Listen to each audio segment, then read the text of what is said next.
This episode of The Bold Take is also brought to you by the very wavy, as Cap is demonstrating right now, the very wavy, the very creative New Era Marketing. That's not the hat company.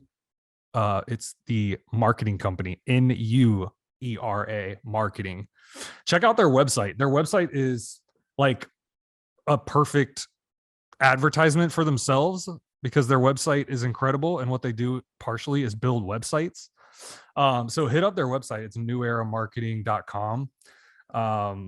It has this really crazy like homepage, landing page right now where you can like spin around. Dillard, if you went to it right now, your mind would be blown. It's like colors and rainbows and stuff kind of. But they have a page on there that kind of goes into what they do, creative, social, digital, web. But you can tell by this stuff, they do fancy websites, man. Some of their clients, Pratt guys, city of Jacksonville, modern climate control. And they're also a local company, which is really cool. That's something that we always try to support. So we appreciate them, but I'm pretty sure every creative and marketing professional in town uses them. Have you guys heard any other ones? Like every single one? That would be impressive. That's what I'm seeing. I do know that like if you have a company out there, which many of you listening do, and everybody needs help in today's day and age with getting your brand recognized, being able to cut through the noise and find your customers, right? And that's what New Era Marketing really specializes in, the brand development.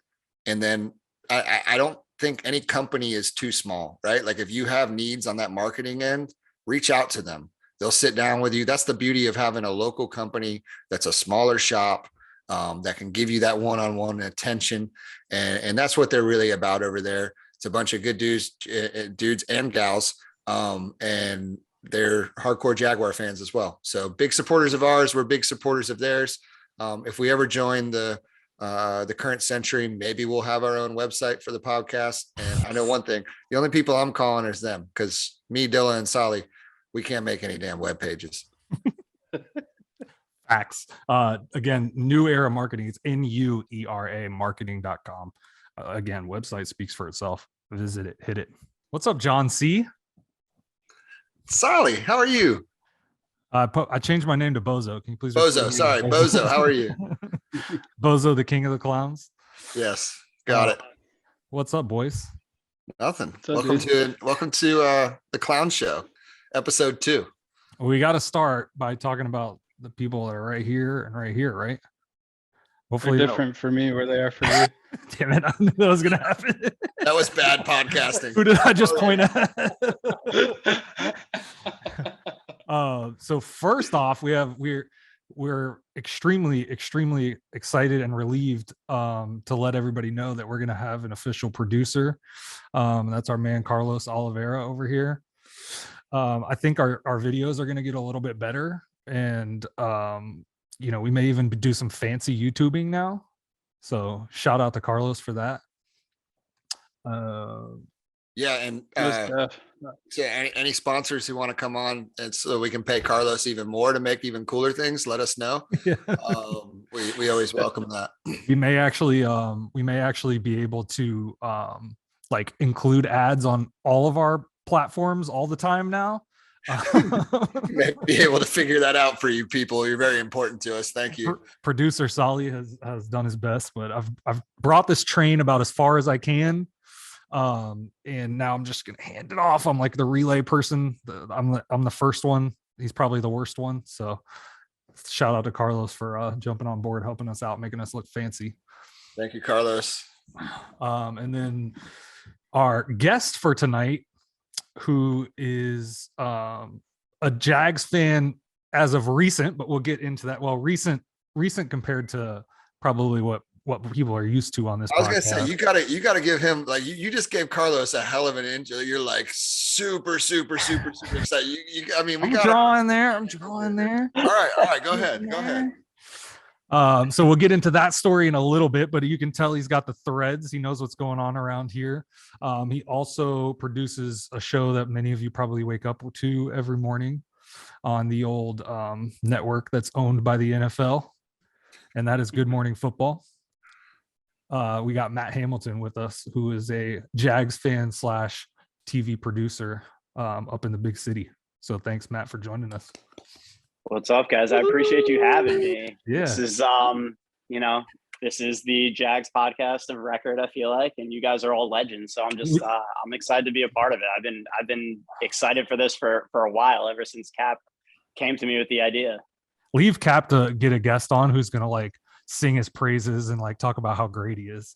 That was my first thought when Matt started talking. Wait a minute. If you have more, Matt, you can say more about us. But I think he was more by legends. I think he was more talking about Dilla. At the end of the day, the brand is hot over here. Real legend.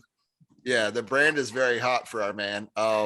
And yeah, Matt, so pumped to have you here, man. I think when we were talking about having you on last week, you ended up having a couple things that were going on. We kind of teased it and then we didn't tease it. And some people saw it and some people didn't see it. And then so some folks were like, hey, where's Matt Hamilton? But then it all kind of worked out because everything in Jagland has been a little bit tumultuous lately. And we were able to have Mark Long on last week, but we were pumped when you said you clear the schedule for us this week. And like I told you, man, when we were talking offline, our thing today is to just kind of get the story behind who Matt Hamilton is, like, how that meets up with the Jacksonville Jaguars and everything like that. I think most of the people who are going to be tuning into this podcast are familiar with you on some level, right? They know that you're the guy who wears Jag stuff sometimes and you're part of that really, really awesome crew with Good Morning Football. So again, welcome. And we look forward to putting you through it and finding out more about Matt Hamilton. I'm excited. I appreciate you guys reaching out and bringing me on. Beautiful. Can you tell that we shoot from the hip sometimes based on like, I think somebody sent a tweet from our pod handle that was like, oh, we're having on Matt Hamilton. And then somebody was like, hey, I don't think they are. And they like deleted it real quick. And then I had already screenshotted it and tweeted it from my personal account. And they were like, delete that. I was like, no, I'm leaving that shit. And I think one point it was like, guess who we're having on? And then Solly, I think you tweeted out, we're having Matt Hamilton on. And Cap's like, well, I guess Solly ruined it. Yeah. Yeah. And then we threw everybody. But see, here's the thing, Matt. And then we had Mark Long on. Yeah, this is we're all about organized. We're organized chaos here. That's what we are. It's very much organized chaos, and somehow within the universe, everything ends up working out, and that's what happened last week, right? So we should run the Jaguars. I'm not sure we can do much worse. But all right, let's get into it, Matt. We've got a bunch we want to talk to you about, not just about your role there, but after we kind of get into a little bit of who Matt Hamilton is, we want to, it's not every day that we get somebody who's plugged in on like the national level with NFL Network and who follows kind of the whole league and football in general so closely like you do. So we wanted to get into some talk about ball and specifically the Jaguars and the situation they're in and all that. But first, like I said, most people know Matt Hamilton, guy with a nice beard. They call him Hammer on the show sometimes. You're getting a little bit more and more of some FaceTime, it seems like lately, and some different segments and everything like that.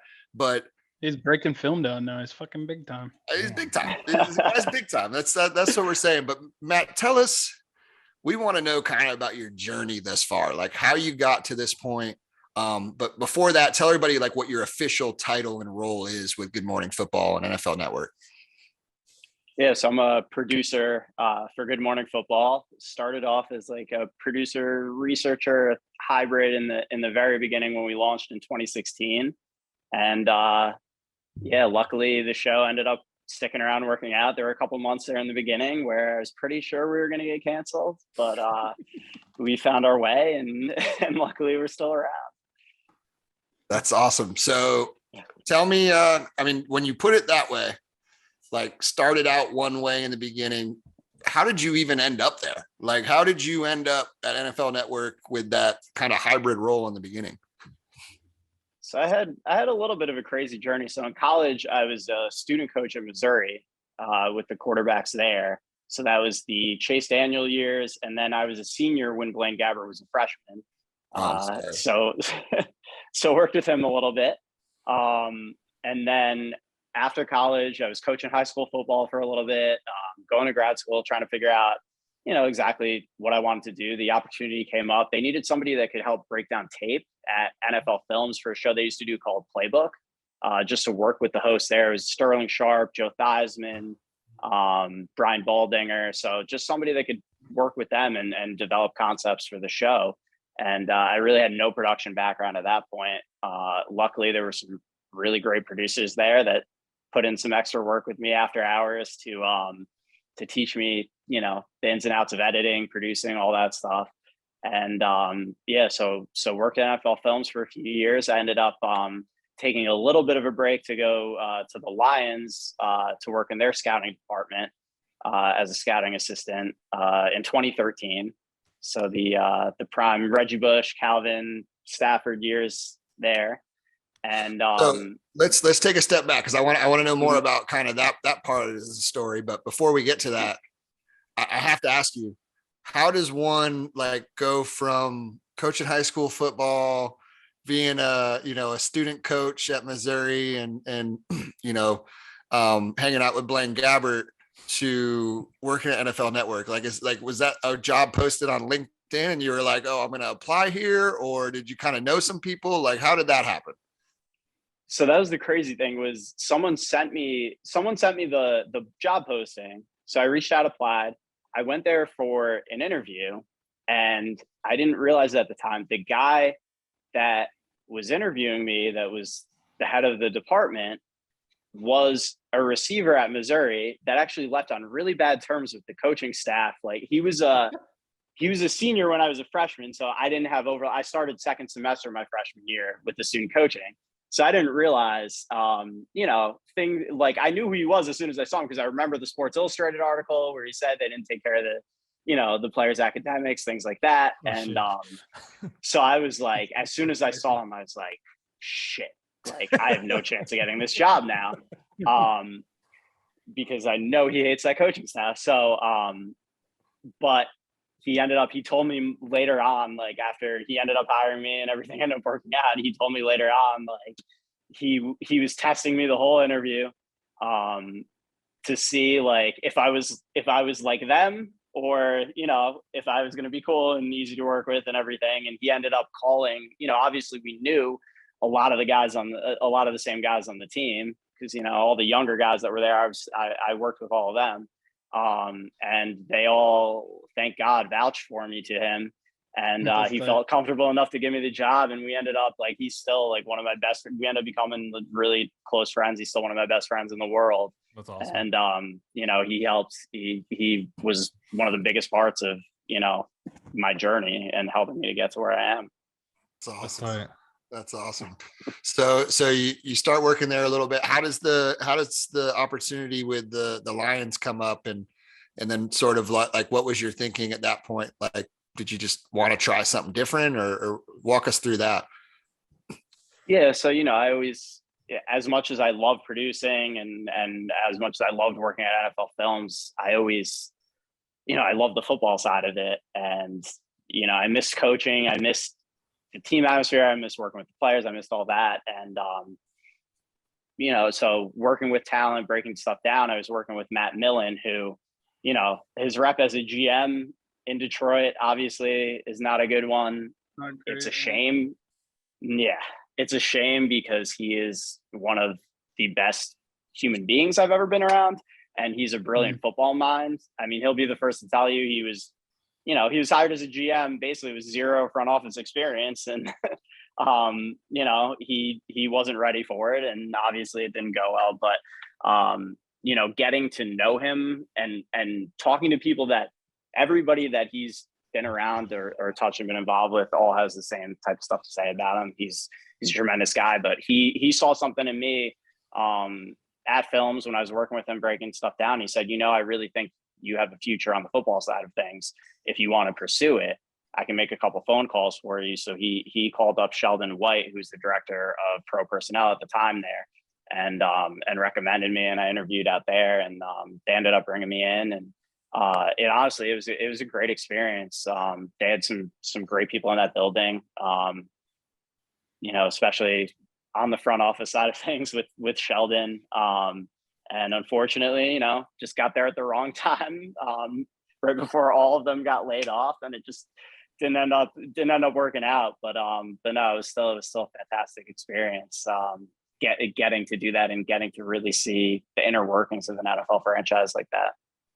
That's cool. So, I mean, I imagine when you went back to the TV side, and kind of the content side of thing, you brought a lot of that experience and just that perspective is really what I'm saying, that perspective with you. So so when things went south kind of from the organizational standpoint there, did you just call everybody up back at NFL Films and NFL Network and say, hey, is there anything available, or how'd you end up back there? They ended up taking me right back. Luckily, they brought me right back in. I was very, very fortunate, to have some people that believed in me and had my back and made sure that there's always a place for me no matter what. So, that's been a big part of my journey through all this too. It's just been luck, honestly. I put my head down and I've worked hard, but I needed a lot of breaks along the way too. And I'm very grateful to have come across a lot of good people along the way that were willing to give me those breaks. I feel that 100%. Just like running into the right people kind of throws you places you never thought you'd really end up, or like in your case, like places you can fall back into. But like when you're on set or when you're working, on the network, and you hear like funny stuff, like what kind of things do you think about that you've seen it from the inside? Like, do you know right away if something's like, yeah, right, come on, or it's like, holy cow, that's serious? Yeah, it does. Your BS detector, gets a little stronger. Haven't been on the inside, Sure. kind of the jargon, like how to decipher the jargon and where certain reports are coming from. Like if you're hearing something, if that's a report coming from an agent, if it's a report coming from the front office, you can kind of decipher that stuff a little better once you've been on the inside of it. How quick do they know if the report's coming from Dilla? Or did you just go third person? Holy shit. Oh my God. Please don't even answer that question. When it's coming from Dilla, it doesn't even need to be vetted. It's legitimate. So. Oh my goodness. The guy hits 10,000. He hits 10K on the followers list, and we're in third person, folks. I love you, JB. I'm ending this shit right now. Oh my God. Sorry, Matt. Dilla has just big timed all of us. Cap's really worried that I'm just gonna like completely forget about him and like ride off into the sunset. Well, I want him to know I'm gonna be here forever. I'm not leaving you, Dad. Me rambling all the time, and nobody will listen. No sponsors. all the money will dry up. My kids won't be able to go to college. It's gonna be a disaster. Oh my goodness. Sorry, that threw me off right there. All right. Well, so I'm glad I asked those questions, man, because I genuinely, like, a lot of times when we have people on, like we've had some of our homies on, like Logan Bowles and Tad and a bunch of other people, and I kind of know their backgrounds, so I sort of know what questions to ask. But I'm glad that that we asked those questions, man, because I think that's one of my favorite things. Is like we could come here and we could talk football, and then truthfully, right, when it comes to the Jags right now, there's not a hell of a lot of people, or there's not a hell of a lot of good things to talk about. So like having people like you on and getting your stories, and they're all unique and they're so different. Like that's one of my favorite parts. So thank you for sharing that. Let's get into a little bit of the day-to-day for Matt Hamilton, like, or more so just job specific stuff. Like what's the coolest part of your job, right? Because a lot of people say, dang, working with Kay and Kyle and Nate and, Peter and all those people, like that must be, you guys just look like you have fun and you enjoy each other's company. Like what's the coolest part of your job? That part is a blast. I mean, I love working with those guys, and that's the atmosphere we try to create. It's just is having fun with football. It's at the end of the day, it's a game, and it's supposed to be fun. and that's what we try to bring to it every day. That's why it works, dude. I hope you guys never lose that, 100%. because that right there is why people watch you guys. No, that's why I I watch. I don't watch anything, but that it's like kicking it with people you know. It's just like super chill, and you're gonna learn a lot, but you're really gonna enjoy it along the way. So like, I know you don't really like necessarily didn't come to listen to us what we think about, but it's super dope. It's almost kind of like what people talk about us. Like we just like hang out, we shoot the shit, and like we have a very soft plan, and who knows if we're gonna accomplish that goal. But like we get it done, and it's fun along the way. You know what I mean? Yeah, no, and I really appreciate that, and that's something that I had to grow comfortable with over time, because coming from more of a football background, football was always so serious to me, and they kind of brought that other side out of me, and made me realize it's okay to have fun with it, and really loosened me up and changed me and how I approach everything day to day too. So it's been a really cool experience, but I think the best part of it for me has been just the guests that we have in, because I usually get to prep them when they come in. I mean, when we're in studio and it's non-pandemic times and everything's working. So like, getting to meet and just sit and chat. The 5 minutes before the interview is always fascinating. Getting to sit and chat with Joe Montana and Steve Young and Mark Brunell and Fred Taylor and whoever we have on is just it's such a big thing for me, and I turn back into my 7-8-year-old self again, especially when it's those guys that we grew up those guys we grew up watching that grew the love of the game for me. Like that's just it means so much to be able to have those guys on our show, write the questions for them for the interviews, and then get to have those couple of minutes to chat with them. That's probably been the coolest experience for me. That's awesome. That's huge, man. That's gotta, like, I can see why you would pick that, because that's such a unique opportunity, right? I mean, like, not many people are getting to sit down, on a weekly, monthly, annual basis and be like, yeah, talk to Joe Montana, Dan Marino, TJ Watt, like that's, is it surreal? Like, is there still times where you're like, or is it kind of, you're in the groove and you've been doing it now, so you don't really feel it as much? I've gotten a little better, a little more comfortable with it, but yeah, I make a complete ass out of myself sometimes for sure. Like, I don't get nervous about a lot of things anymore. Like that stuff makes me nervous sometimes, because I'll totally geek out. And even with the thing, like current players, I don't really geek out with as much now, because it's like, like we're around the same age, whatever, like, or now they're all mostly younger than me, but like coaches will get me though now, because like, especially having coached and like started, I'm coaching high school football again, like, like meeting Kyle Shanahan and talking with him, I'm completely embarrassed myself and like geeked out, and was like, wanted to talk to him about everything, and how brilliant I thought he was and all this stuff, and it was embarrassing, but it was still fun. That's cool. So you kind of segued into one of the other questions we had on the list, and we're just sort of flying from the hip here, but you mentioned the coolest part is getting to meet all the people and that active part you have, and bringing cool guests onto the show. Who's your favorite one ever? Can you pick one person ever, like one experience meeting them, or maybe a couple if you have to? Man, that's tough. I would say one of them for sure was Steve Young, because he went to my high school, and so growing up in the town I grew up in, he was the gold standard. He was the legend. His pictures on the press box, that was the guy everybody growing up playing football here wanted to be. So that was something special, especially getting to talk to him and how nice he was and how much he wanted to talk about our town or high school and all that. That's cool. That was really cool. Fred Taylor was actually one for me too, because he was a guy, we'll make this transition, but growing up, as a Giants fan as a kid, he was a guy I had a negative opinion of in my childhood, because of the shit that he talked in 2000 before that game against the Giants. Talking about how overrated the defense was, and that's something that always stuck with me.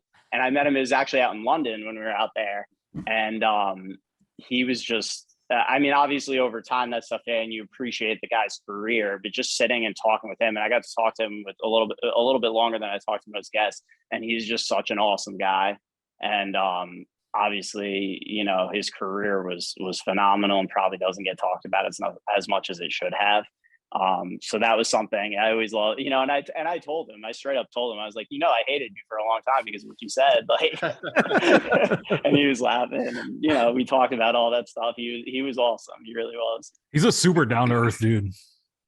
Yeah. He's a cool really dude. You see, he's breaking off from his podcast with Brandon Marshall today. Mm-hmm. Yeah, I saw that. Starting their own thing. Oh, really? Yeah, kind of wild.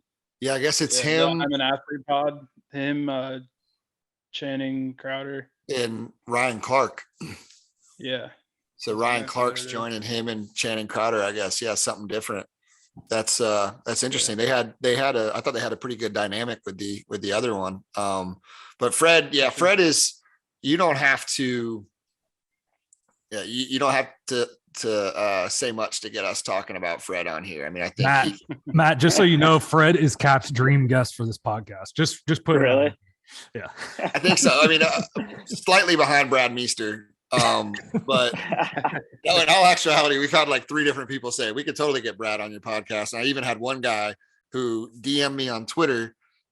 Shout out to you. I'm sorry, I forgot your name, but he DM'd me on Twitter and was like, yo, Cap, Brad Meester's my brother-in-law. I can ask him if he wants to be on the pod. And I was like,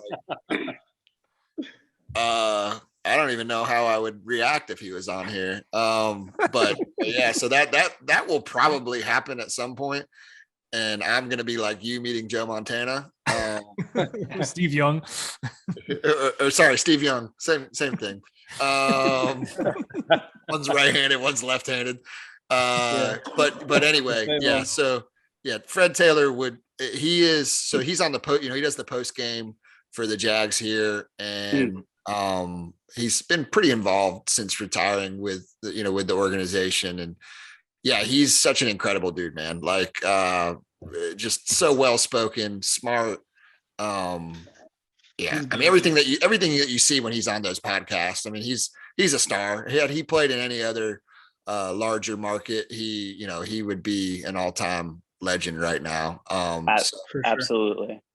And that was one of the other coolest parts I wanted to mention too. I don't know if you saw a couple of weeks ago when we had MJD on as a guest host, and we were out in the streets of New York, and I was just throwing passes to all of them and getting to throw a couple balls to MJD was a highlight too of these past cool. 6 years. That's for sure. Even the one he dropped that he tried to blame on me. There was a guy coming down the street on a scooter, and he thought I threw him into the safety. It hit him right in the hand. Oh my goodness. That sounds like MJD for real though.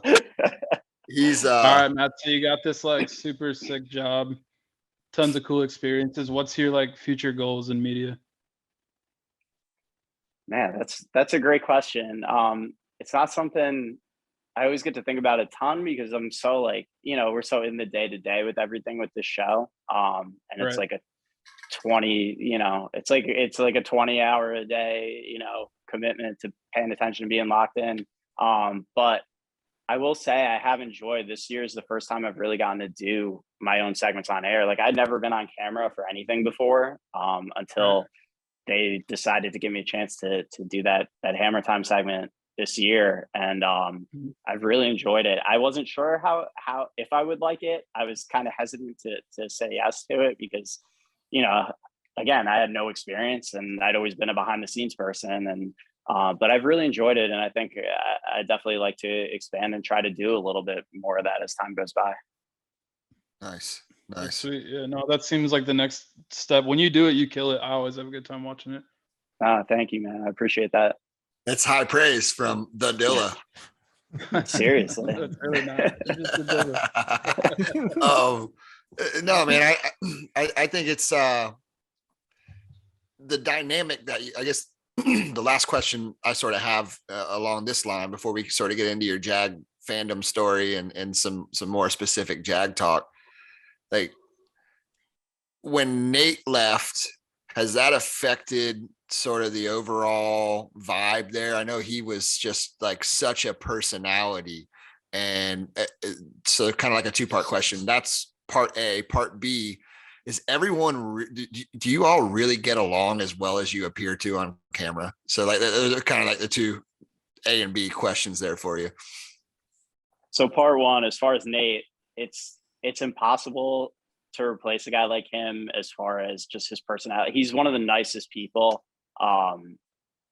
in the entire world, and most genuinely good-hearted people. I first crossed paths with him even before I went to the Lions back in 2012. When I was at NFL Films, he came for this event called Broadcast Boot Camp, where they train current and former players in broadcasting. And as an intern at the time, we had to host a group of 4 players, and he was one of the players in my group. And so I worked with him through that whole week. And he immediately, as soon as it was over, he gave me his number and was like, if you ever need anything, call me. And he was one, it wasn't just, a passive, like, oh yeah, whatever, call me. No, he meant it. And, then I reconnected with him when I went out to Detroit, and our paths just kept crossing throughout our careers. Literally a day after I signed on to do Good Morning Football, he signed on to host it. And, it's just one of those things. So I go back with him a long time, and he just brings such a positive energy to everything. And, doing this, to kind of get into your second question too, the hours being what they are, we're on year round, even when there's not football, and still doing 3 hours every single day. So it can be tough sometimes, and it wears people down sometimes. And having his positive energy around all the time, would always pick everybody up. It's been interesting though, having, we have a different guest host on basically every week now. And it's been an interesting experience, getting to work with all these different former players. And, we've had some great personalities in, and we're getting to see, just different, it brings different dynamics to the show, because you have a guy like Chris Carter who's willing to get a little more argumentative than Nate was. And it opens up different types of discussions in the show. And, you have MJD and his unique personality, which I know you guys know about, and what that brings. So, and I work with all of them. That's another part of my job, is any of the foreign players that come on. Every Thursday we do like a film breakdown piece. And I work with whatever former player we have on that week to cut that. And that's been a cool experience too. But everybody, you have your moments. It's like a family when we're together for 6 years now. You have your moments. Again, everybody's tired and getting on each other's nerves a little bit sometimes, but at the end of the day, everybody has each other's backs, and we all love each other. And it is, you can't fake that kind of chemistry, that they all have on camera. For sure. Sounds familiar. You ever want to strangle each other? Oh, I've had this morning. Yeah, there were a couple moments this morning. I'm not going to mention any names, but I was close. I tell Sully I want to put him in the garbage disposal sometimes. Oh my god. It's love. It's only love. Sometimes I just straight slap Dilla right across the face. Well, you got to keep this guy in line. I mean, he's Mr. 10K followers now. So, oh my God, dude. Started my own podcast, the 10K Club. See, listen to this guy. He is, oh my goodness. Can't take this guy anywhere. Yeah, right. That'd be awful. Like, what's up, guys? Follow me on Twitter. Thank you. It would get like 20,000 views too. Like that.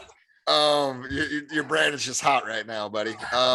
Ride that wave. Ride the wave. All right. So I got a question for you guys.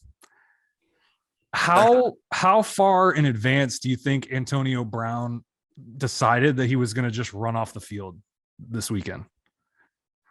Because my man was sitting outside the stadium looking for an Uber, and it's clear that he didn't call Boz. Wasn't thinking ahead. What the hell, dude? Like, Antonio Brown could have been in such a better situation if he just 904-887-0763 hit up the Boz. He was even in New York, I'm pretty sure.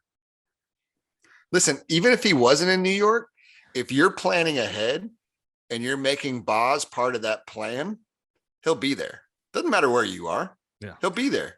Just Period. plan ahead. So commit his number to memory and plan ahead. Don't be like Antonio Brown. Don't be left standing outside in your goofy boots and your skinny jeans, looking like a peasant, waiting for somebody to pick you up outside in New Jersey, of all places. You can't look like that in New Jersey. Boz wouldn't let you look like that in New Jersey. Could you imagine walking out of your job and a black tinted window like Suburban pulls up and just picks you up and you just roll away looking like the president?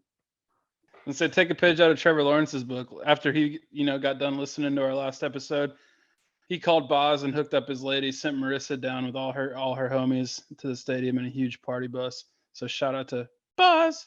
Boz. Yeah. All right. Moral of the story, call Boz. Sally, what's the number? 904-887-0763. Or if if you're a Jags Twitter person, Jax Boz, at Jax Boz, hop in his DMs. Okay. Moral of the story, if he's good enough for Trevor Lawrence's lady, he's damn sure good enough for you. Call Boz. All right, Matt. So you gave us like a rundown of your Jaguar fandom. And I kind of explained to you, right? We're not the Pittsburgh Steelers or the Dallas Cowboys in the sense of as fans of our team, we're not always used to people in high profile situations or positions also being fans of the teal and black, right? So when you did start wearing the Jaguar stuff, or people started noticing you wearing Jaguar stuff on the show, it obviously became a pretty big deal. People were like, wow, one of us, like, you know what I mean? Like they were, the chants were going, I saw it. And you kind of see it's an interesting dynamic because since it is almost like an endangered species in from a high profile person perspective, like when people see it, they immediately start talking about it. And everybody on Jaguars Twitter and everybody that's kind of in that section of the fan base knows really quickly. And they're like, wow. And and I'll let you talk a little bit more about how they sort of like then indoctrinate you and make you one of us. But before we get into any of that conversation, tell everybody about sort of how the fandom came to be for you. So, I mean, first of all, I appreciate you referring to me as high profile. I'm not Dilla, but I try, but my dude works on the NFL.com or on the NFL Network, and he's like, "Nah, I'm not Dilla. Dilla's got to wake up at 5:00 and go to work tomorrow morning, my guy, and it ain't on TV." I was gonna say he's probably up before 5, but yeah, go ahead, keep going. Yeah.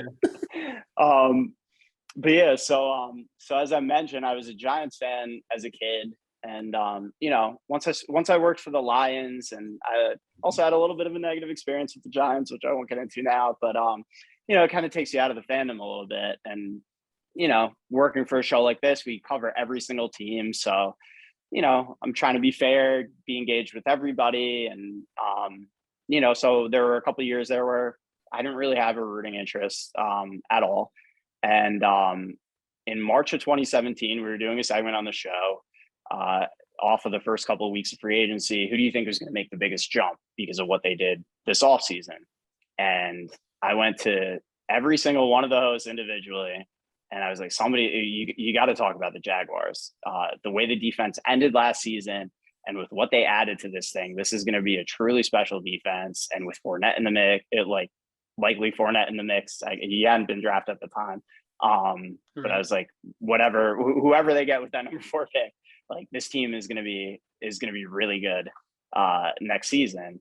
And each one of them individually laughed at me. And then they got together as a group afterwards, and they realized that I went to each one of them and pitched the same thing, and then they all laughed at me collectively. So I was like, so he got indoctrinated the right way, getting laughed at. Yeah. So at that point, I'm like, screw you guys. Like, I'm gonna wear a Jaguars hat. in the background of the show now every time the Jaguars win. So you remember that I told you about this shit back in March. And when this team is good, don't act like I didn't tell you. And at some point, Tad Dickman noticed the hat in the background. He sent me a package full of all Jaguar stuff. And then gradually over time, more and more fans just started noticing. They started reaching out. Who's that in the background? Because our old studio, I was behind Peter's shoulder. I was in this little glass box behind the set, and you could see me on camera all the time. So whenever I wore the hat, it was visible.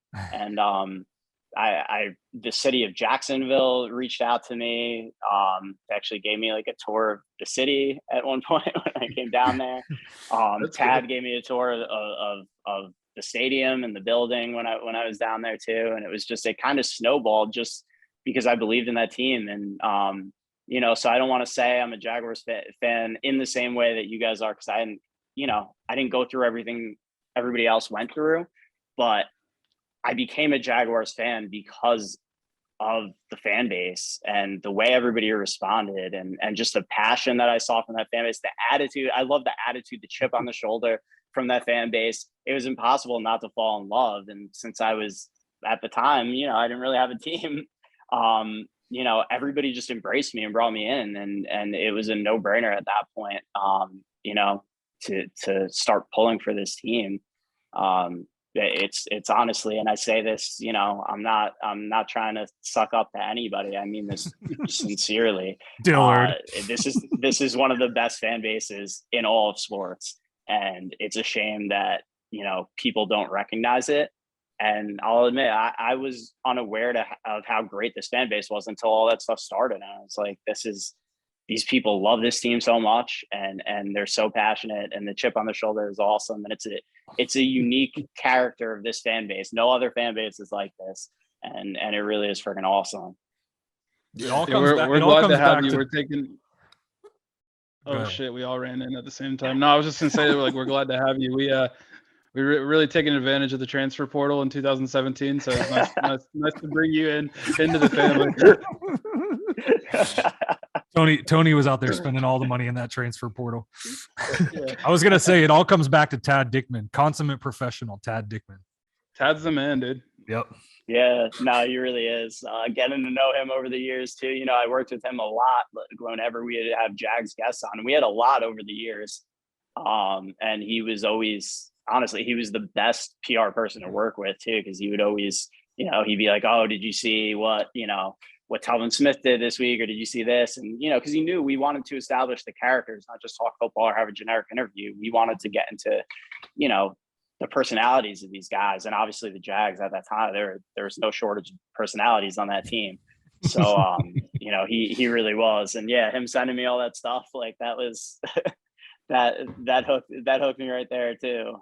No, he was awesome, and he's sorely missed. He really is. Big time. For sure. Dude, Tad's so fire. One time he texted me and Solly and was like, "Hey, come to the base level of the like walk up ramp." And me and Solly went over there, and he gave us a box of his mom's cookies, homemade. It was the most ridiculous and most fire thing ever. And we're walking around the stadium with cookies, giving them out to people. I was like, Tad's a real one. I love that. That's the most Tad story I feel like I've ever heard. That's awesome. Indeed. Yeah, he's missed by all of us, man. He had a Tad. We're talking about him like he's dead. He's not dead, folks. He is dead. Rest in peace, Tad. He's just dead in the NFL sense, I guess. But, no, the thing that really made him unique was from day one. He reached out to me, reached out to a few of us, and there aren't a lot of people that I've met in the last 10 years of doing Bold City Brigade that have reached out to us with a real genuine, with a really genuine interest in what we do and kind of what our thoughts were. And from the jump, that's how he reached out, and that's how he approached any time that he did reach out was, I remember one of the things that stuck with me that Tad said was, I want to understand the fan base, because he wasn't from here either, right? Like he wasn't, he didn't grow up a Jaguar fan, but he told me one time when we were sitting down, he said, I want to understand the fan base. And that's why I'm so involved on there, because if I understand the fan base, then our content's going to be better, right? Because we know how to approach the fan base. And if I understand the fan base, then, I know how they're going to want to connect with players and coaches and what they're looking for. Like if I have a pulse on like the real stuff, which is so unique in the NFL from my experience, a lot of times people get jobs in the NFL and it's all about them. It's about how far can they make it? How far can they take it? So, we've been blessed over the last 10 years to have some good folks working with the team down here. And he'll for sure go down as one of the favorites all time. Also, you'll be pleased to know, Matt, an esteemed guest of this podcast at one time as well. So I think he was our first. Wow. He probably was he one of the first? I think he was up there for sure. Dude, we were still doing the phone calls. We all had like sheets of paper and notes. That shit was crazy. Yeah, back when we prepared. That was good. Now we just wing it like all the people on Good Morning Football. That's what Matt told me. They just wing it like we do. So what's so that's a really unique, like I told you, we always love to get everybody's Jag story, their fandom story. Everyone's unique, everyone's different. What is, since you kind of have gravitated over the years now to being the Jag fan on the show, and in real life, what maybe has there been moments where you're like, okay, the other people on the show, like they don't understand this fan base quite like I do, or like, does that ever come up? Do you find yourself almost defending like Duval? Like, do you become the Duval defender?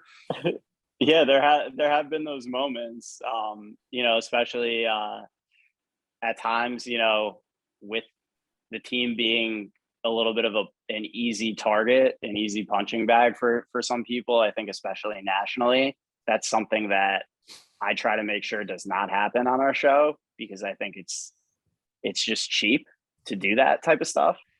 And so I think, and I think our hosts kind of understand now. I think they were exposed to it too during that 2017 run. As I said, like we had so many Jags guests on the show and they had to listen to me every day. So I think they started to get the picture too, during that 2017 season and understand it. I think there's also there's a little bit of a healthy fear there too, which they should have. As there should be.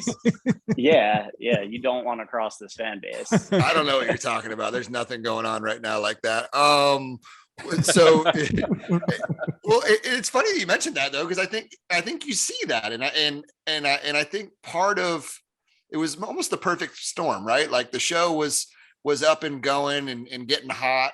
And the Jags were good that 1 year.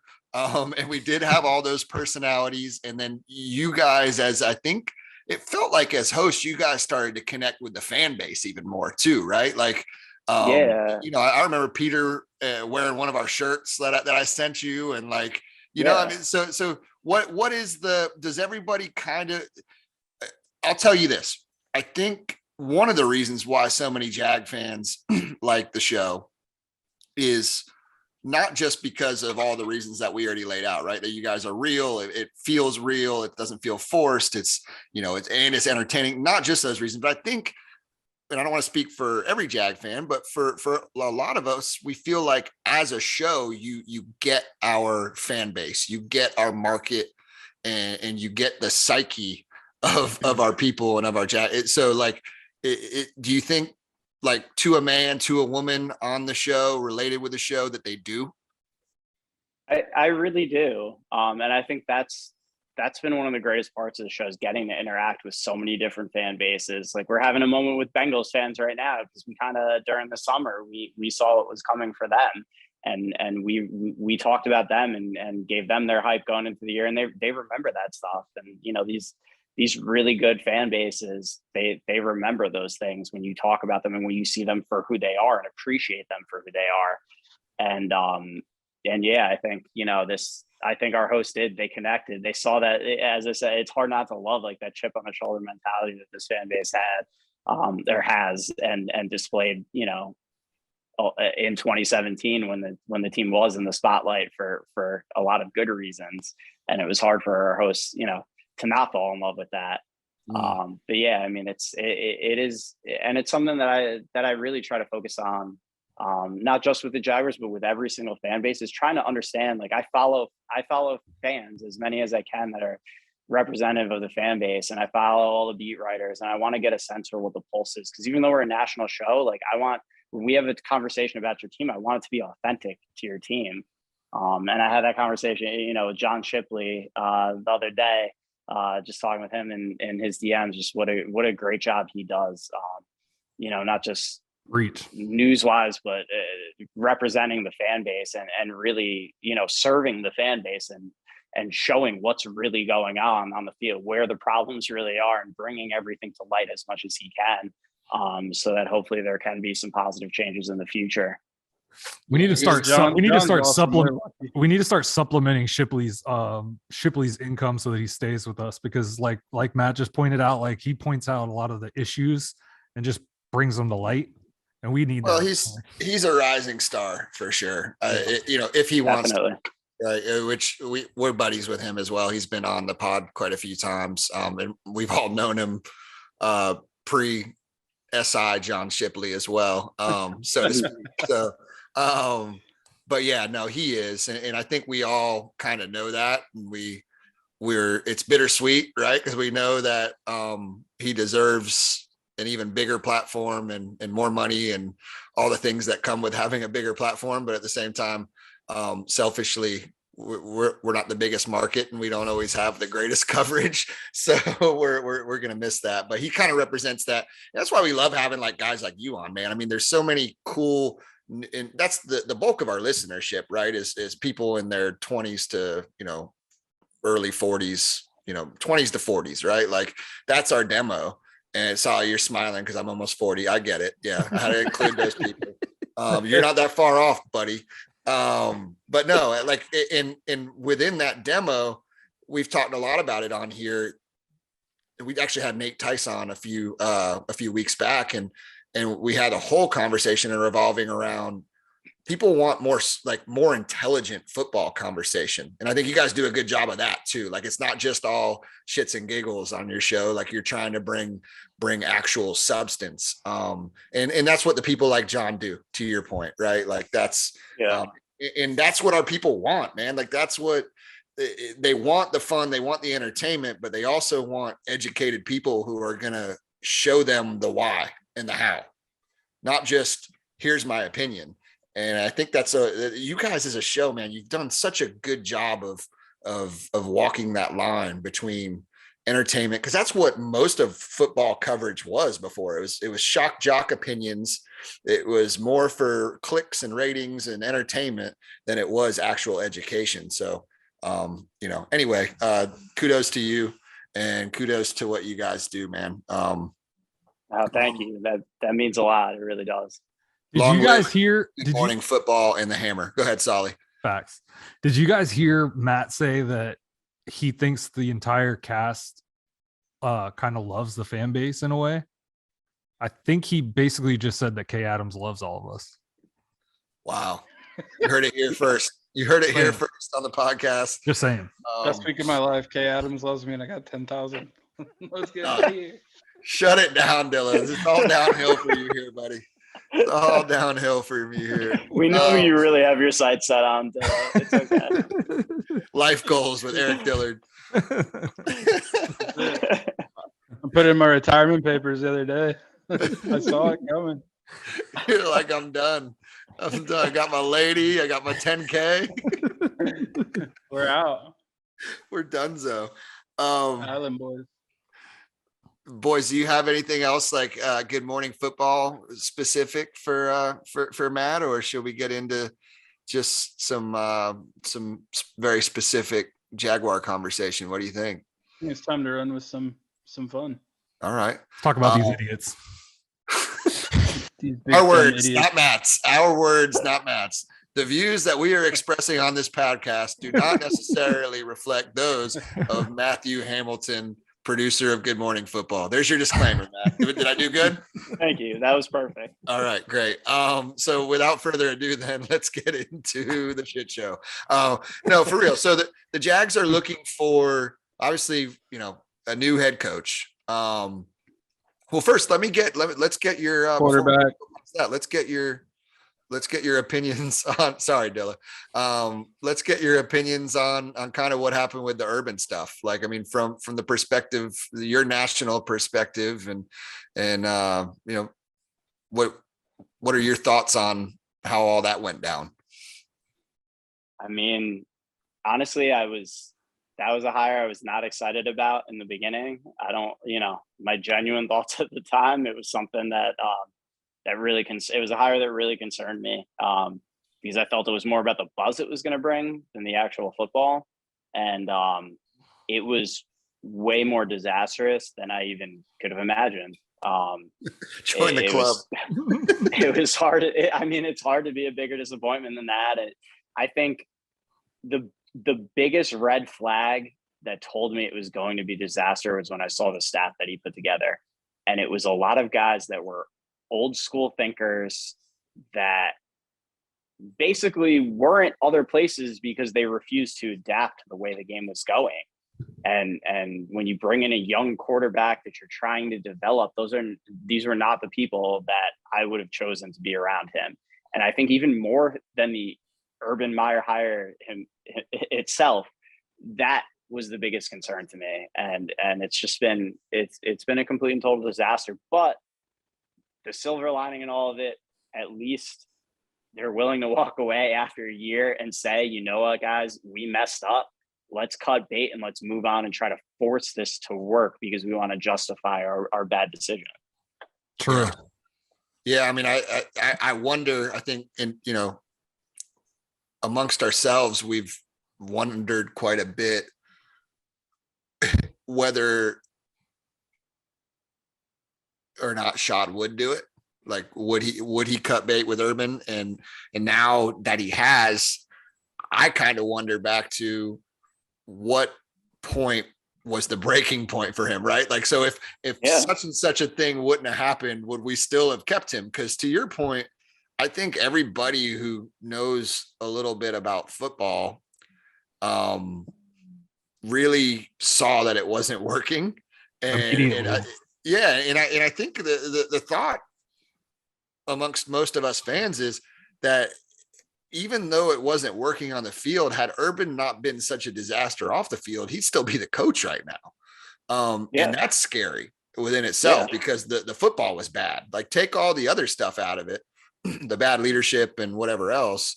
The football was bad. And that's, I'm right there with you when it comes to the coaches. I think that was the first thing that really made me go, because he talked so much about having a plan and studying the league for, 73 years or whatever it was. That when he got in, I'm like, oh, so your plan was Darrell Bevell and Brian Schottenheimer. That was okay. That's an interesting plan that you Urban Meyer, who had like an unlimited checkbook and lots of time to think about this. That's a really interesting plan. And now you're going to bring in Charlie Strong and, and you're keeping George Warhop, the O-line coach. Okay. This is an interesting plan. This is the plan, Urban. Yeah, it made absolutely no sense. And, again, at least they're moving on from that disaster. But and the personnel decisions, the stuff with James Robinson, just there's so much. I mean, I know I don't have to tell you guys, but there's just so many head scratching moments. And the stuff off the field, like that stuff all coming out about the stuff he was doing off the field was such a blessing, because I think he would still be there if that didn't all come to light. It's just so hilarious too, because when we first, when his name first started getting floated out there, people's reaction was like, okay, he might do some crazy stuff off the field, but on the field, this is about to get better. And we were like, you know what? We'll take it. Fine. Yeah. If that's what it is, so be it. Just And win, baby. it was just like we Yeah. got all the bad and none of the good immediately. Yeah, we certainly did. And going from a guy too who, you know, you could say what you want about Coach Marone, just a stand-up guy and a great guy, and to go from that type of a character individual and a guy that, you know, ran a tight ship in a lot of ways to just a complete mess. It was such a contrast to True. stylistically from that. So Yeah. Was it I'm interested to know, like, internally on the show, like, you know, I'm sure you guys all talk about all the crazy stuff that's going on in the league. What was the perspective on the whole James Robinson situation? Because within the fan base, I'm sure you follow a lot of us, and you know, I mean, within the fan base, we were like, what the hell is going on? I mean, was it similar with you know, y'all? Oh yeah. I mean, it was really tough to figure out the logic behind it, with what he's given that team over the past 2 years and how important he's been. And again, what a good guy he seems to be. You know, he seems to do everything the right way. It's not like he's a problem, you know, or a guy that runs his mouth or anything like that. Like, it was mind boggling. And luckily we had MJD on that week that all that was going down. And you know, he gave me the heads up, like, the locker room, he's completely lost the locker room and it's all going to come to light soon. He's like, just hang in there, it's coming to light. And within like a week, all that stuff came out, and you know, but yeah. So Matt Hamilton is Dilla's source. Now we know. There it is. There it is, folks. No, I'm just kidding. We don't want to get you fired. You have a good job. Sarcasm font. Oh my goodness. So, all right. Well, yeah, I wanted to get your perspective on Urban and that whole situation. Let's talk. I know you have some history with some of these. Well, first of all, you have some semblance of history with pretty much anybody we're going to bring up, because you work with the league and you're covering all these different guys. Before we talk specifically about the handful of guys you have like really direct history with, if Matt Hamilton's making the hire tomorrow, who are we hiring? Oh. Assuming Trent Baalke's gone and you can have whatever coach you want. Let's start there. Who are we hiring? Man, it's a tough call. You know, there's so many components that go into it that are tough on the outside. And that's something I've learned over the years too. Because there's a lot of guys, you know, there are guys over the years, I'd see what they do X's and O's wise, again, being in the film as much as I was. And I'd be like, oh my God, like, this guy needs a head coaching job. He's the most brilliant X's and O's coach I've ever seen. And it doesn't necessarily work out, because more than the X's and O's, you got to be able to command a room. You got to be a leader. And that really matters more than anything else you're doing. You could, you know, there are a lot of guys, we've seen it over the years, so many guys that were brilliant coordinators that just don't make good head coaches. And I think that's the reason why they can't command the respect of their team and really lead. And so that's something that you got to figure out through the interview process and through really getting to know these guys on a personal level. I can say, you know, one guy that I know on that level that I think will be a good head coach in this league one day is Matt Eberflus, the Colts defensive coordinator. He was the defense coordinator in Missouri when I was there. And, you know, our junior year, when we finished 12-2, number 4 in the country, he had a phenomenal year, and he ended up, you know, getting the Browns linebacker coaching job off of that. But that was the year in the Big 12 when offenses were exploding. That was the year Crabtree had like 2,000 yards and 22 touchdowns and held him. You know, I saw him come up with a game plan to hold him to 70 yards. I saw him hold the McFadden, Felix Jones, and Peyton Hillis backfield to 7 points in the Cotton Bowl. You know, this is a guy, he has the X's and O's. He has that scheme element to him, but he's also a guy that, you know, he walks in the room and he commands respect, and everybody that played for him absolutely loves him. So I can tell you that, you know, you hire a guy like that, you're getting that element.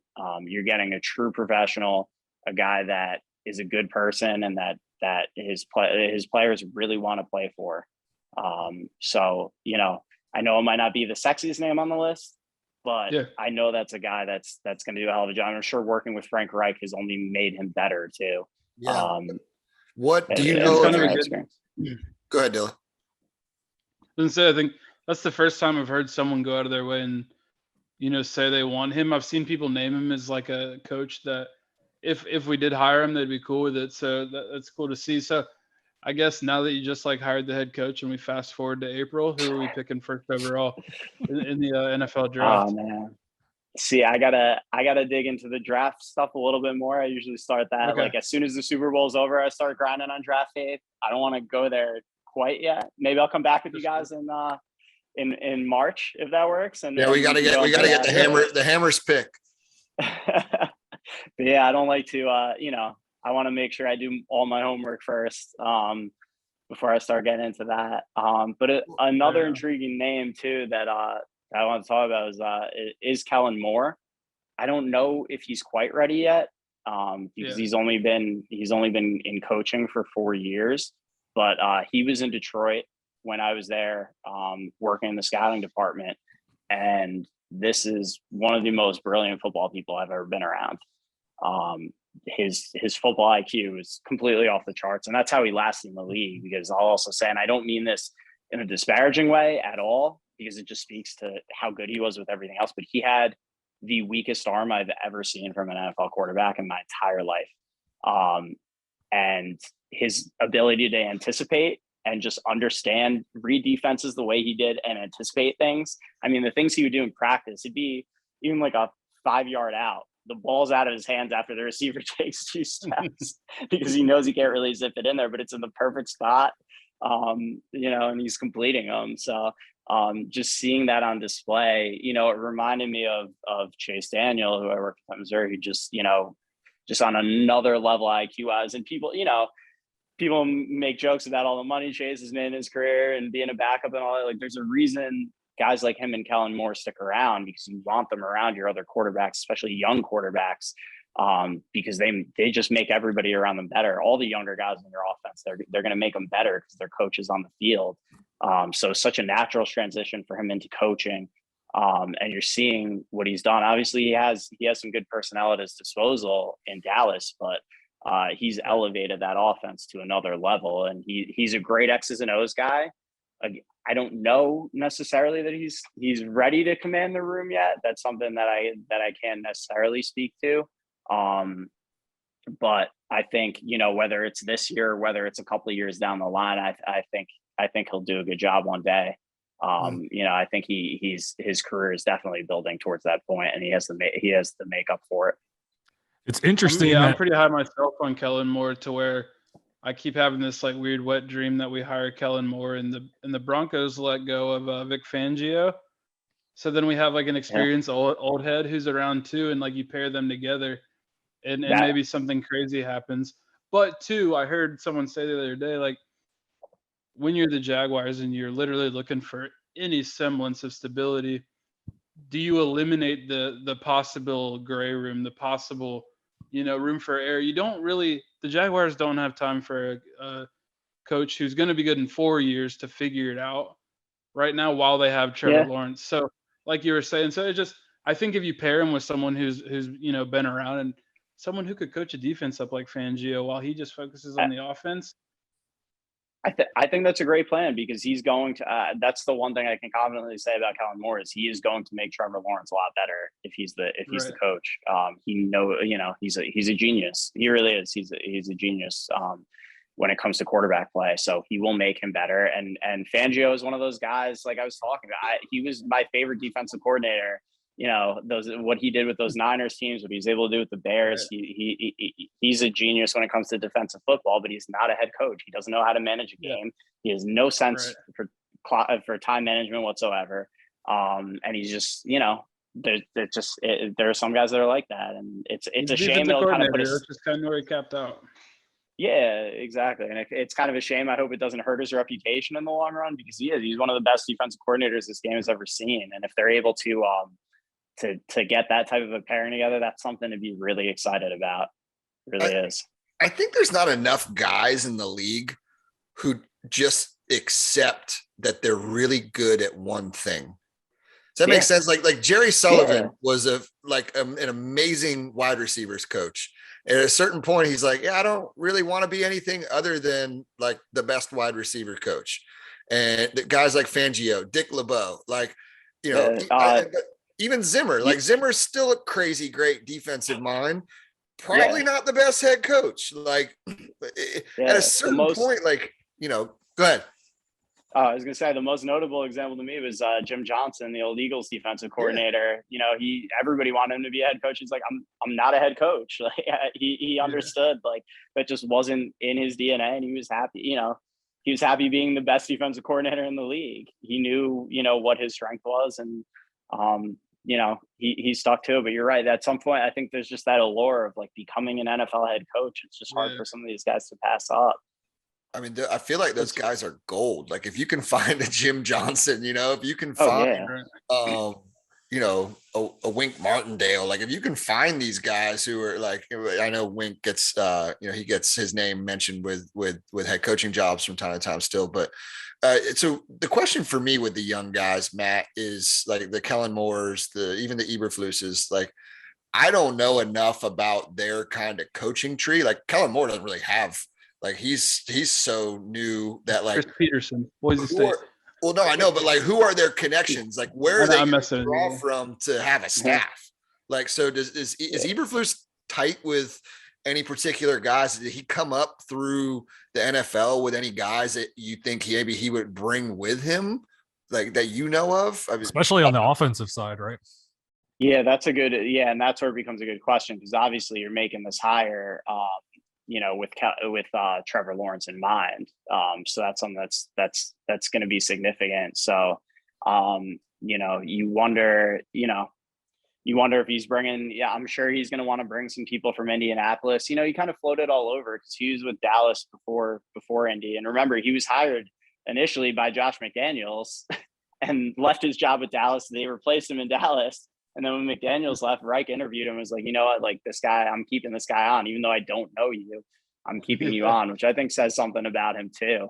But yeah, I mean, I would hope to God, like Jason Garrett isn't a part of that conversation anyway, since he's with him in Dallas, or Scott Linehan. Kellen Moore also has connections to Scott Linehan. He was the offense coordinator in Detroit when we were there. So that's something I hope doesn't happen. That, I guess that's where, you know, it might worry you, like what are Eberflus's connections in that regard. I think Kellen Moore, especially a guy that played so recently, I think he has, you know, you develop connections. You know, there are other young coaches in the league who I'm sure he played with or knows. You know, it is interesting. You don't have that coaching tree, but I don't think that's necessarily the worst thing in the world, because I think sometimes these coaching hires, they get too reliant on their coaching trees and who they know too, and they don't necessarily bring in the best people for the job. When you kind of have this incestuous coaching, these coaching situations, like there's no room for growth in there. So it may not be the worst thing in the world. For sure.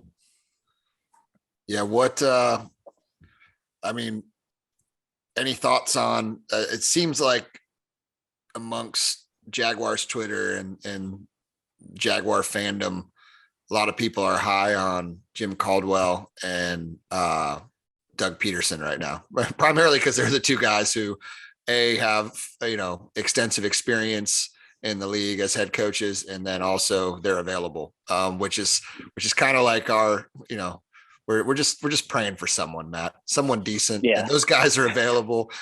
Any thoughts on them? Yeah, I mean, Caldwell, you know, you're getting a guy who's going to be a stabilizing factor. You know, when I was in Detroit, it was the Jim Schwartz era, and I wish we had Jim Caldwell there with the talent pool that we had at the time, because Schwartz is, you know, he's another great defensive coordinator. He's a maniac, and he was the guy that kind of lost everybody with it because of his personality. But the talent, you go back and look at the talent on those teams, and it was, you know, Stafford and Calvin and Golden Tate and Reggie Bush and DeAndre Levy was one of the best linebackers in the NFL during that time. You still had Sue in his prime, Glover Quinn was a Pro Bowler, young Darius Slay. Like those teams were loaded loaded with talent, and it never fully came to fruition because they didn't have that. And, you know, Caldwell got there like as that talent was starting to go out, and he had some good years for Detroit. He stabilized things, but like he just kind of the windows were a little bit off. But I do think he's a guy that you're going to get a solid football team out of. I don't know if he's the guy that has the highest ceiling. And I feel kind of the same way about Doug Peterson. I mean, it's also hard to Doug Peterson's coaching tenure in Philly is maybe one of the weirdest tenures I've ever seen. Obviously taking that team to a Super Bowl, and then just all the weirdness after with the quarterback situation and with whatever happened at the end of last season. Anytime you win a Super Bowl with Nick Foles, things are going to be weird. Yeah. So it was such a strange, and then Wentz having the issues he had, it was such a strange coaching tenure. It's so hard to judge anything off of what happened there. It's got to be really interesting to hear like his perspective on it in an interview, like when you're interviewing for him for a job, like what the hell happened there? Doug, tell me what happened.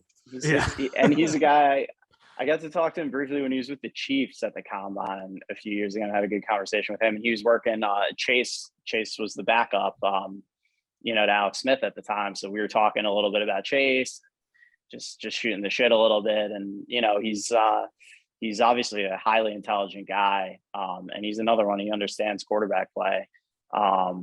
But yeah, it was just the way things ended there. It seemed like he kind of lost control of the team there at the end. And that's something that does scare you a little bit. And that's something in the interview process. You're right. You want to hear, what the hell happened there from his perspective, and how he responds to that, and what he gained from that experience as well. Mm-hmm. So those are the big questions to ask there. But yeah, I think to me, the most exciting hire to me would be Kellen Moore. And I think the most exciting hire, especially when you look at it under, the lens of how are we getting the best out of Trevor Lawrence. I think that's the hire that probably excites me the most. But as Dilla said, I think the staff that he brings around him, you want, it's kind of like when Sean McVay took the job and had Wade Phillips there with him, that same type of thing. And that's the thing. And people say like, oh, well, he'd be older than, McVay was when McVay started. But remember, McVay had also been directly in coaching for 10 years when he took the job, whereas Kellen Moore only has 4. So it's a little bit different there.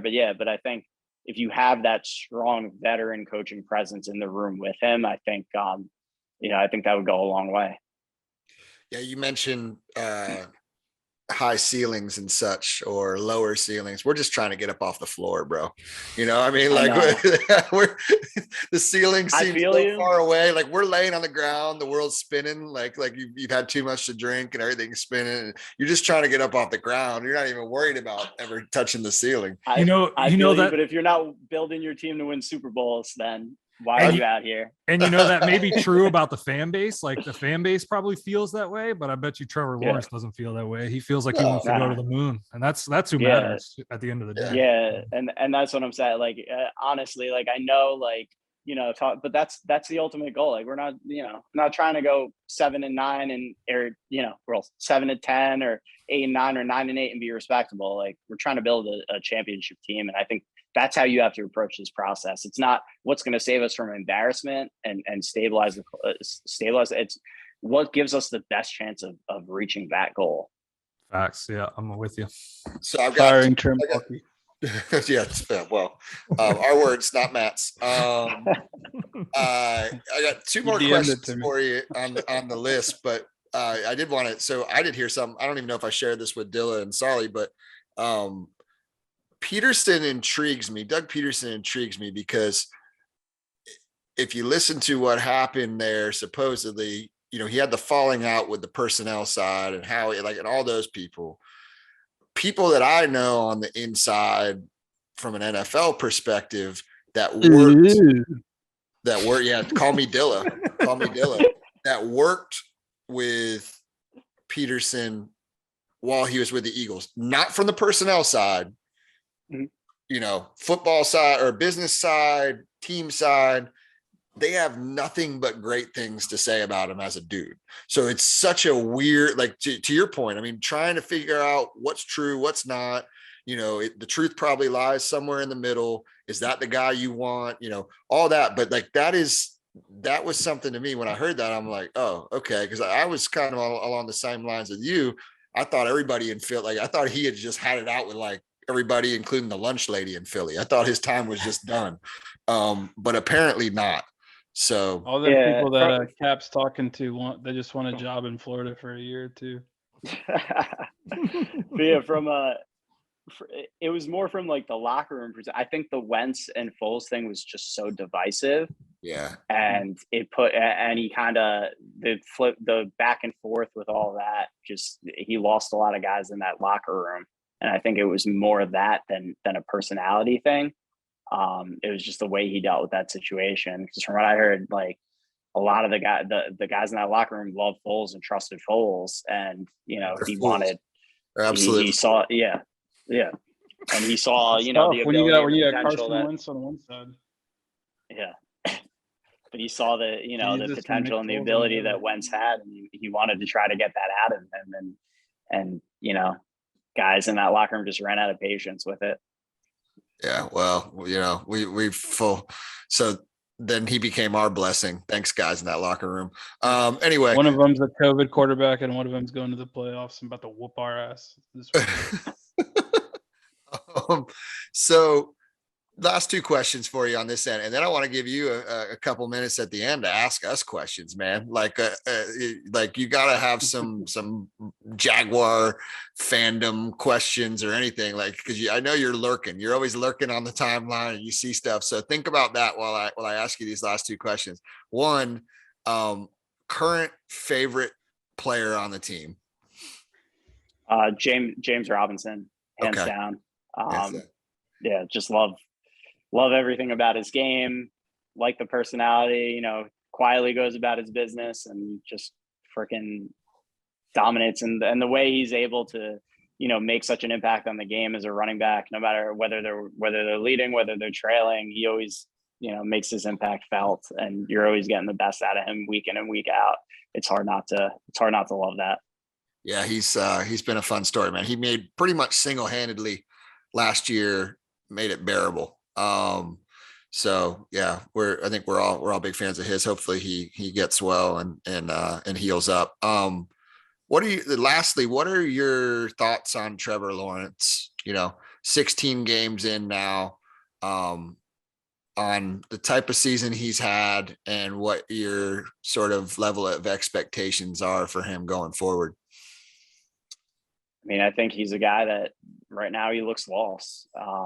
He was stuck in a broken system all year, and not to make excuses for him necessarily, but it's hard to have a lot of success when you look at, and that's where Shipley, you know, where I give Shipley a lot of credit for enlightening this fan, putting all this stuff out there.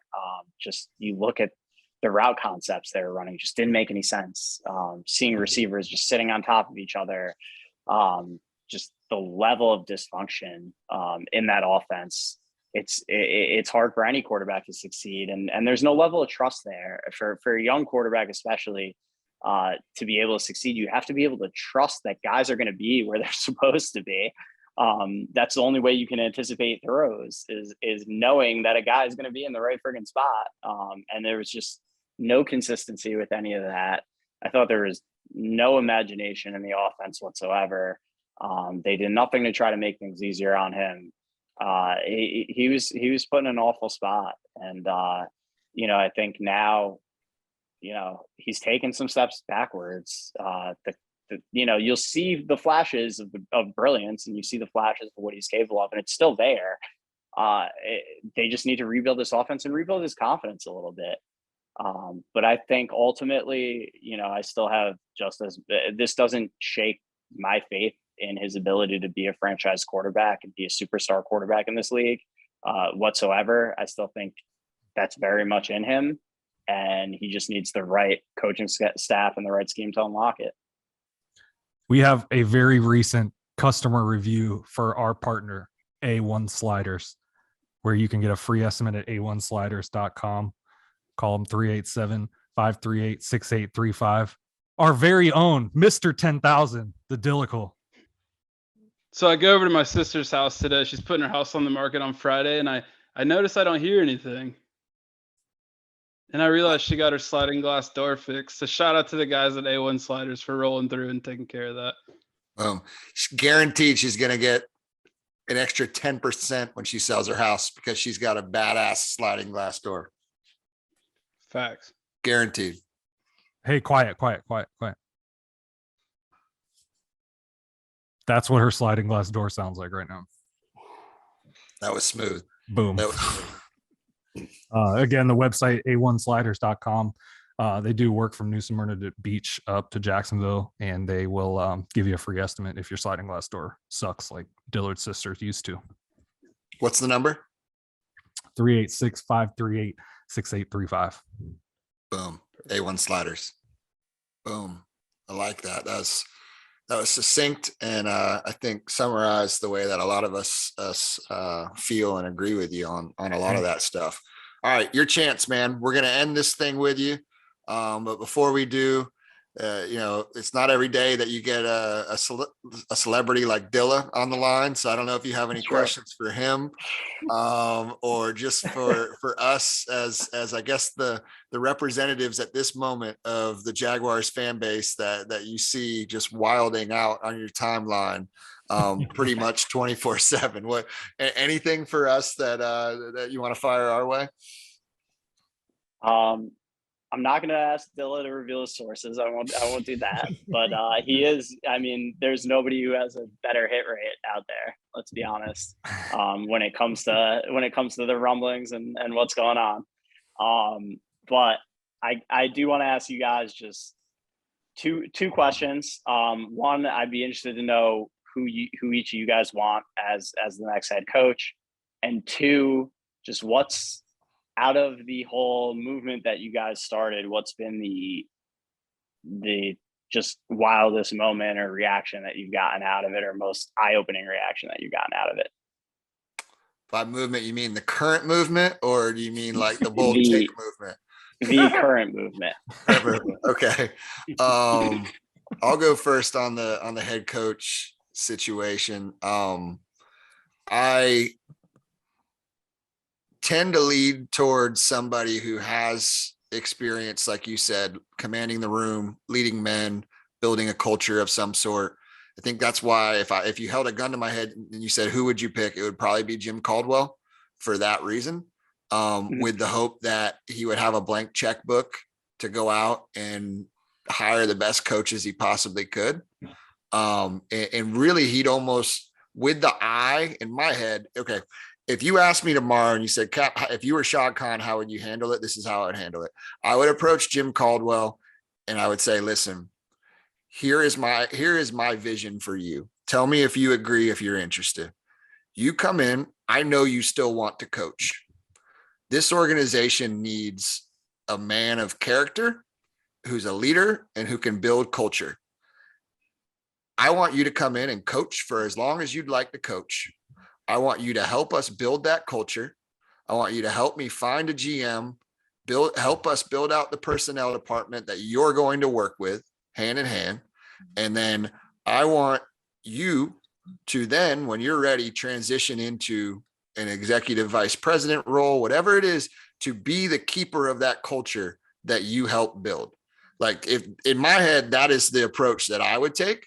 And I would say, you have a blank checkbook to go out and get the best personnel people you can get, to get the best coaching that you get, the best teachers of our young players that we're going to have.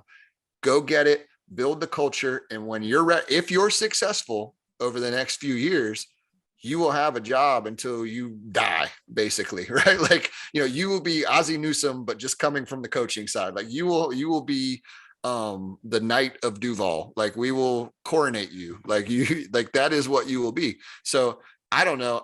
To me, a conversation like that, when you're a man of Shad Khan's means, doesn't seem that far off. Like, I don't have that ability as me, just Cap, host of the Bold Take podcast. But like, if you were Shad Khan, I think you have the ability to have conversations on that level with that kind of vision. And that's sort of what I want out of Shad Khan, not just the next coach. So you bring up a lot of great points there. And I think that's part of the issues that we've seen with this team is they haven't found the right football person to be in charge at the top and make those football decisions. And it's hard. And we kind of talked about it offline a little bit, just, you know, the difficulties for shot count, like just finding, because how do you find that guy if you don't already have a guy that knows football on that level? It's kind of a catch-22 in that way. So, but they need that stabilizing force that doesn't have his own agenda, just knows football, can identify the right people to bring in, the right people to have in the front office, the right people to have in the coaching staff, and can make those decisions from the top so that shot count doesn't have to. Because that's what all the great owners have when you really look at it across the league for the most part. All the franchises that have had that long sustained success, they have those great football people at the top making decisions. Mm-hmm. Mm-hmm. Yeah, I think if I had to hire someone, it'd be Bill O'Brien, because there's a good chance the Jaguars aren't going to be good anyway, so might as well get him away from my favorite college team. But if we're going to talk about him while we're here, he is 54-52 as a head coach in the NFL. He's coached for the Texans, a completely dysfunctional organization, and he's had success.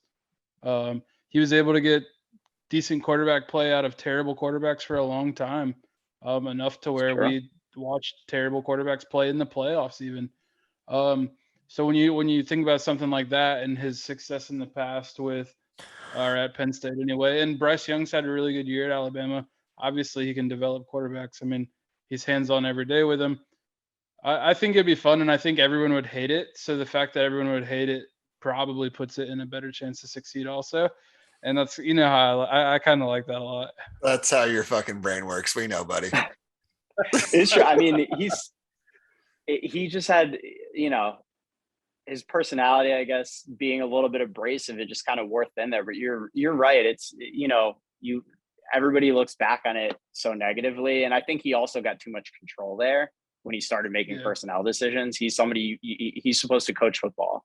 Like, he's there to coach football. He's not there to make trades. And, you know, once he got involved in that, it all started going downhill. But you're right, from a football perspective, I mean, you look at what he's done.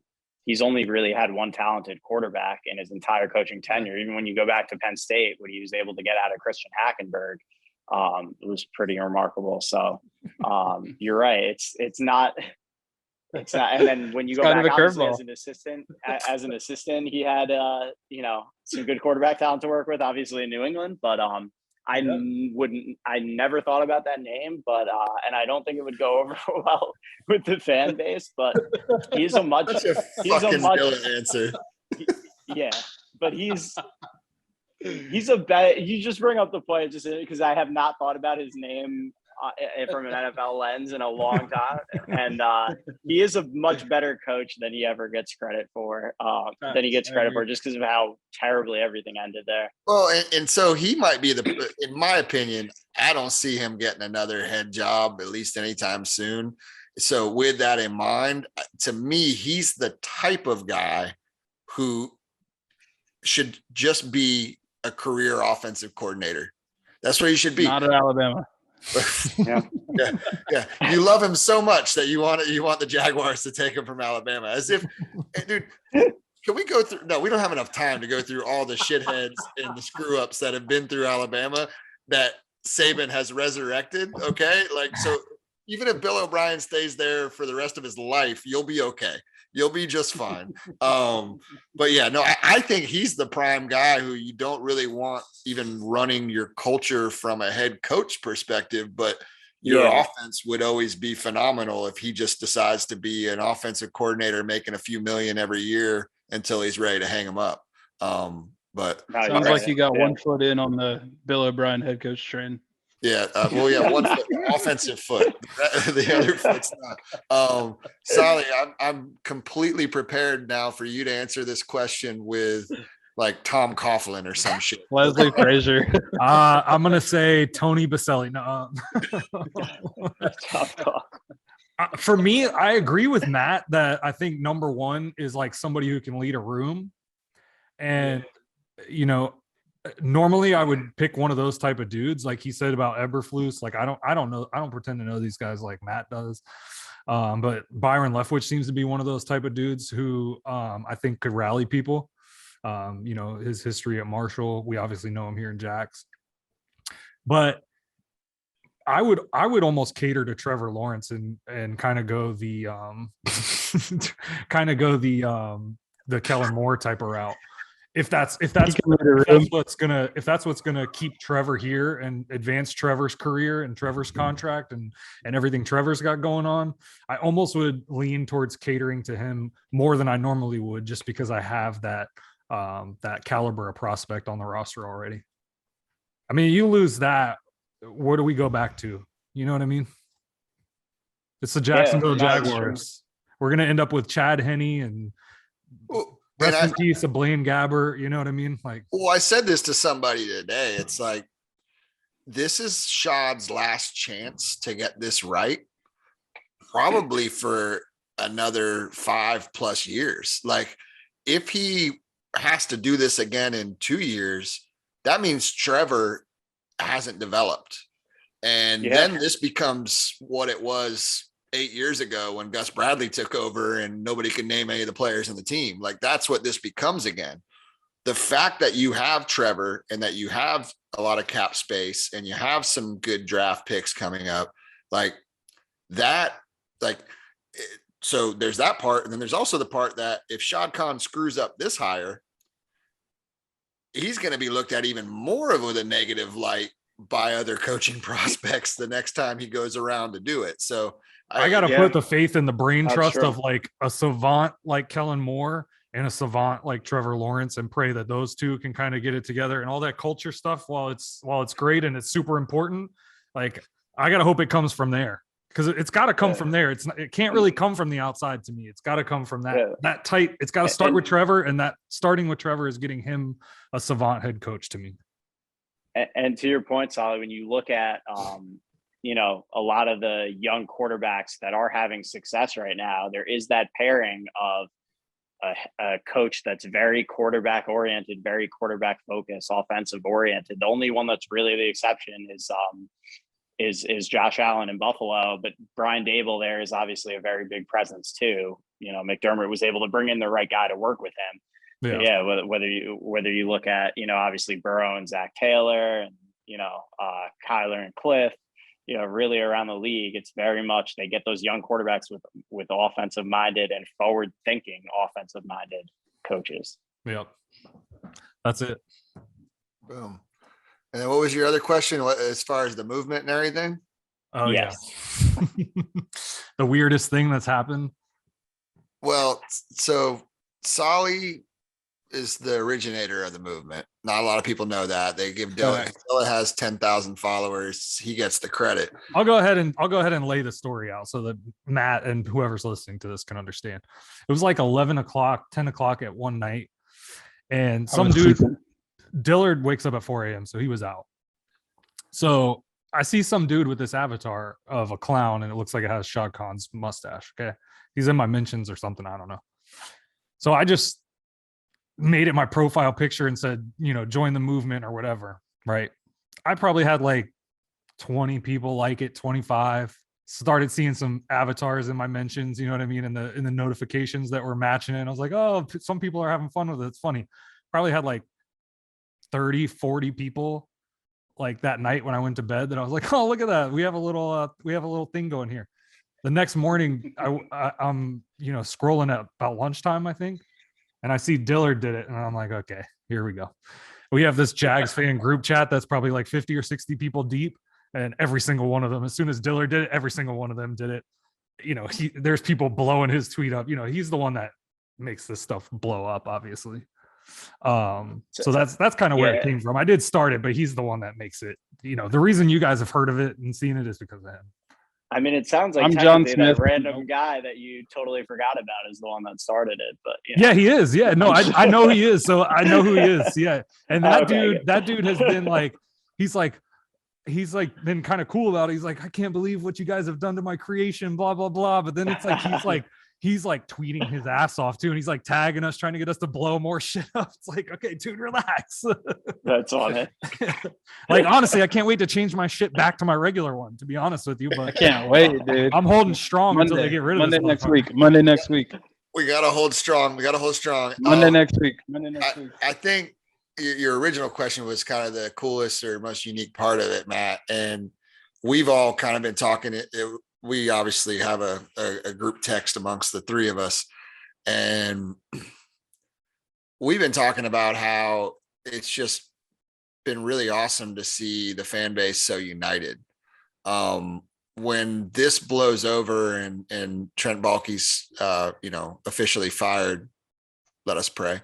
When that happens, again, my words, not Matt's, but when that happens, we're going to go back to debating whether it should be Evan Neal or Thibodeau at 1. And half the timeline I'll be telling the other ones that you're a moron. And then some other people will be like, no, Hutchinson's way better. You're a moron. It's been really cool to see everyone galvanized in this manner. And I think we, as the three of us, kind of being some of the voices of it, for better or worse, have really tried to make it known that, like, this isn't us calling the owner a clown himself or saying that we hate him or anything like that. This is just like, it was a creative way to try and get some attention. But what it turned into is just this really cool moment of the fan base coming together and showing some solidarity and showing some strength, right? And the power behind all of us that we have if we do galvanize. And so that's been the coolest part, like from the jump, really, is just seeing, because there are people who literally I've noticed now who like have told me they hate me before, that like have the thing up and are like retweeting things that I say. And like, it has been a really unique week on our little corner of the internet, is the best way to put it, I think. It has been interesting to watch unfold, and it just speaks to the power. I think sometimes fans feel powerless to their situation, and just having to watch everything unfold the way it does. And it really does speak to the power that the fans have, and especially now, with social media, to make their voices heard. It's kind of amazing to see how it's banded everybody together, and it's shown the power too of just this particular fan base. And it's, it has been interesting to watch from that perspective. I'm sure. What's the other side of it too, though, is that you can't just like create a movement that makes a bunch of people do something. Like, just because one person does it doesn't mean that thousands of people, like there are probably 1,000 people that have done this at this point. Like, it's pretty obvious that this is the correct thing to do if this many people feel a certain way about it to where they're going to do this. You know what I mean? Like, these type of movements, like Dillard will tell you, he has a pretty big influence, and like he can put stuff out there, and a lot of people like to follow him. But like, you can't, this type of stuff takes care of itself. It's like you put it out there and you can walk away, and it'll totally just like be a fire that burns down the road without you doing anything. And that's really the power of it. It doesn't become anything unless a whole lot of people feel the same way. Well, and I think, let's be honest here, right? I mean, there's a couple other things at play in the sense that what makes us capable as a fan base to do this. One, there aren't many fan bases out there that are as creative as we are when it comes to this kind of stuff, whether that's creative in the ways that we laugh at ourselves or creative in the ways that we support our team or whatever it is. There aren't many fan bases that are as creative as Jaguars fans and Jaguars Twitter happen to be. So I think that's a huge element of it as well. And I think too, we do have that unique ability to laugh at ourselves. And so that's like a huge part of this as well, right? Like, I've had dozens and dozens of people tweet me like, Shad Khan's not the clown. Like, I'm saying I'm the clown. I'm the one supporting this. Which is true. I'm supporting this. I'm spending thousands of dollars every year to support. I'm going to go put on a clown nose on Sunday, Cap, not because Shad's a clown. I'm the clown. Yeah. That's why I'm going to have the nose on. He's not. It's funny how you've seen it through like pop culture too, how that like identity has extended out. you know, from whether it's like The Simpsons with like Millhouse being a Jacksonville Jaguars fan, or like, you know, obviously The Good Place The being Good Place, the yeah. prime Oh. example of it. But yeah, it kind of permeates, and it's fun. I've never seen so many memes related to Jaguars Oh Twitter. my as God, I've the seen memes are last incredible, week. dude. It's insane, but that speaks to that kind of creative level with it. And again, I think the other element too is that we are a battered fan base. Like, it's a fan base that for the, you know, the better part of the last 10, 15 years, which is a lot of us, it's, you know, it's our adulthood, right? For the majority of our adulthood, we've been a fan base that is gotten a lot of shit and that hasn't gotten a lot of respect. And so to take all of those things, that lack of respect, that lack of notoriety, that chip on our shoulder that Matt mentioned earlier, and then to put that together with the creativity and a moment, like Solly said, that could spark this, right? Of total agreement almost within the fan base. Like, that's the power behind this whole thing, is that it's kind of taken all those elements of what Jaguars fandom is, and it's this one, you know, unfortunately for a couple people, it's this one issue that has just kind of been the perfect storm for it. And you've seen it. And I've been amazed. I mean, the last thing I'll say on it is I've been amazed at how many people have kept up with it, who like are still tweeting Seeing it through to the end. Yeah. Who are like, solidarity, like they are not going anywhere. And people every day are tweeting the three of us like, we're not going anywhere. Like, we're in this for the long haul. And so it's just kind of become this representation. And frankly, we talked earlier about, I said, you know, my worry was that had the off the field stuff not happened with Urban, that Shad maybe would have kept him. I think that he's getting enough negative feedback from the people they're interviewing or that they're wanting to interview that it would have made him think twice about, you know, standing pat with maybe what he was thinking about doing on the personnel side.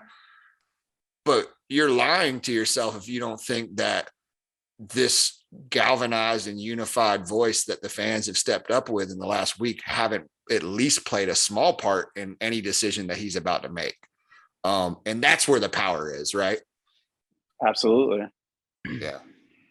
My favorite thing you asked, I think your original question, Matt, was like, what's the craziest or funniest thing that happened along with this movement? And mine is, I sent a tweet that is my favorite tweet that I've ever sent on this platform. I've been on Twitter since like 2009. And I changed the avatar and I said, like this tweet only if you have the same Avi as me. And it has like 400 something likes. But if you go to the likes and just scroll it, it makes me die laughing every single time, because you go to the likes and just see clowns as far as you can scroll. It is amazing. There's been things that I've tweeted and it's literally, you know, like I have just like 50 clowns in a row. It's yeah. It's crazy. It's unbelievable. I got to talk specifically to the people that are part of the movement right now. Can we just change our display names back to what they were? Because that's what's really hard for people like me who like, I haven't changed my display name.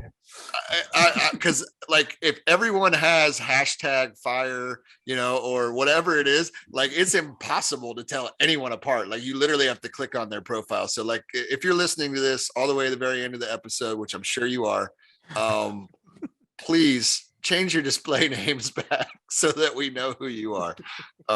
That's my plea to you. So, well, Matt, dude, we have kept you. I know you are an early riser because you got to go make the bacon. We have a tradition here on the pod where we close every episode the same way. And that's where we just show a little love to our homie JB. So feel free to join us as we do this. But what we do is we go around the room. We just say, I love you, JB. Love you, JB. Love you, JB. Dilla putting the pressure. I love you, JB. JB. I like that. You like that? That's how we do it. Go All ahead, right, Dilla. Matt. We appreciate you, man. Thanks, homie. That shit's fun. Thank you guys for having me. This is a blast, and hopefully we could do it again sometime around Definitely. draft time.